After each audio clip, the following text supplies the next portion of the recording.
Un laboratoire pharmaceutique dans le collimateur de la justice. Une famille a décidé de porter plainte contre X. D'autres devraient suivre dans les prochains jours. En cause, un médicament bien connu des personnes qui souffrent d'épilepsie. Aurélia Chopin. Le fils de Marine Martin, Nathan, est atteint de troubles du langage et de malformations physiques comme sa sœur aînée. Pendant ces 2 grossesses, cette mère de famille a continué de prendre son traitement contre l'épilepsie. Et c'est par hasard, il y a quelques années, qu'elle fait le lien entre les problèmes de ses enfants et le Dépakine. Je me suis révoltée, je me suis dit non, c'est pas possible. D'autres enfants vont naître avec ce traitement et personne ne dit rien, personne ne bouge. Il faut que je fasse quelque chose. Depuis, elle a créé une association et rassemblé près de 300 familles qui racontent toutes la même histoire. Le Dépakine est un traitement efficace contre l'épilepsie.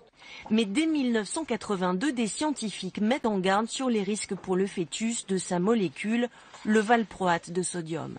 Ce que dénoncent Marine Martin et son avocat, c'est la mauvaise information des patientes. Des femmes enceintes sont sous Dépakine et des enfants sont exposés à un risque extrêmement grave. Et on sait aujourd'hui que les risques sont graves. L'objectif de la plainte, c'est qu'une enquête puisse être diligentée par des juges d'instruction pour mettre à jour les différentes défaillances qui ont permis cette situation. Que ce soit les défaillances des producteurs, que ce soit les défaillances des autorités sanitaires. Il faut attendre novembre 2014 pour que l'Agence européenne du médicament recommande aux autorités françaises d'alerter les médecins. Dans un courrier, il leur conseille de ne pas utiliser la molécule pendant la grossesse pour le traitement de l'épilepsie ou des troubles bipolaires, sauf en cas de réelle nécessité.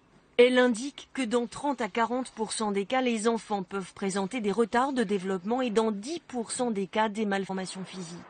Visé, le laboratoire Sanofi affirme lui avoir toujours, sous le contrôle des autorités de santé, respecté ses obligations d'information auprès des professionnels de santé et des patients.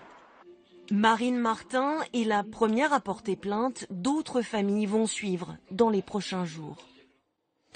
La lutte